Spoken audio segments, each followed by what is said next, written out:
పోసే చిట్టి, బట్టల వ్యాపారంలో ఎంతో మంది మగాళ్ళ చేతులు ఎన్నోసార్లు తగలే, కానీ ఎప్పుడు నాకేమీ కాలేదే. ఇతను చేయపడగానే నెత్తురు రేమందేమిటే?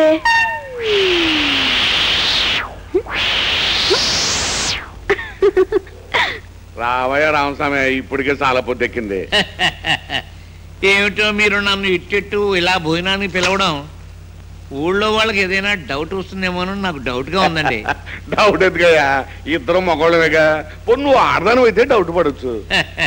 ఇద్దరు పెళ్ళాలు లేని వాళ్ళమే అనుకోండి. పాపం సచ్చి ఏ లోకంలో ఉందో నా భార్య వెళ్ళిపోయింది, మీ భార్య ఏమో లేచిపోయింది. ఏడుచ్చు కొడతా మాటన్నా ఉంటే, నా భార్య లేచిపోలేదు, నేనే వదిలేసి. ఏమండి, నాకు తెలియదటండి. ఊళ్ళో వాళ్ళ డౌట్ నా డౌట్ గా చెప్పాను, కానీ కేవలం నా డౌట్ మీరేం డౌట్ పడక్కర్లేదు. వడ్డించండి వడ్డించండి వడ్డించండి వడ్డించండి వడ్డించండి.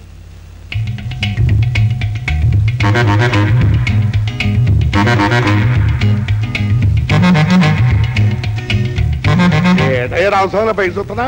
క్రితం సార్ నేను భోజనానికి వచ్చినప్పుడు 23 వాసాలు లెక్క పెట్టాను. ఇప్పుడు 22 ఉన్నాయి ఏమిటా అని నాకు డౌట్ వచ్చిందండి. ఇంట్లో తిని ఇంటి వాసాలు లెక్కటం అంటే ఇదే. ఊరుకోండి.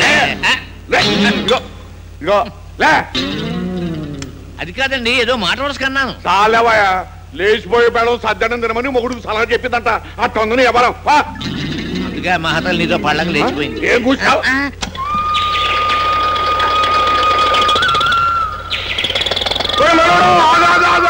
ఏమిటి తాత? కొత్తగా ట్రాక్టర్ కూడా కొత్తగా సాగు చేయబోతున్నావు, దిట్టి చేయొద్దు, కొబ్బరికాయ కొట్టద్దు.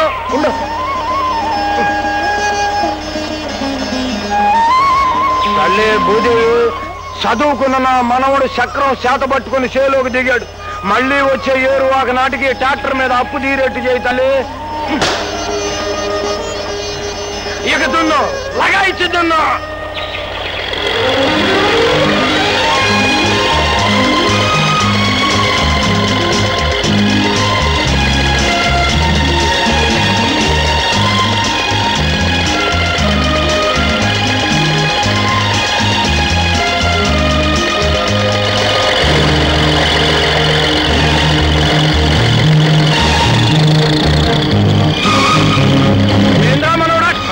గింజుకుంటుందా?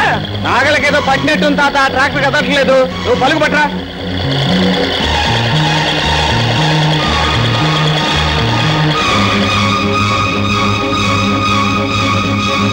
త్వరగా రా తాత, వస్తన్నా. ఇదిగో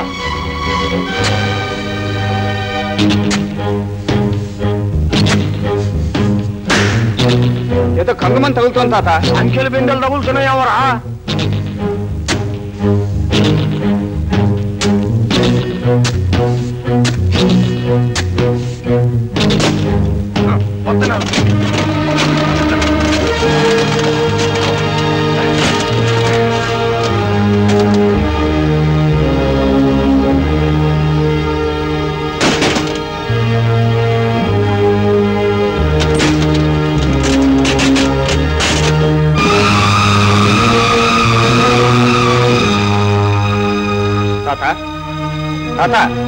ఏంటిది?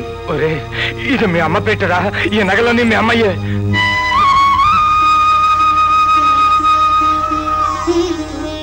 చనిపోయిన అమ్మ నగలు ఇక్కడికి ఎలా వచ్చాయి? పొయ్యే ముందు ఈడ పాతి పెట్టినట్టుందరా. ఒరే రోజా, నువ్వు ఎగసాయం మొదలు పెట్టిన రోజునే ఇది బయట పడిందంటే మీ అమ్మ నిన్ను చల్లగా దీవిస్తోందరా.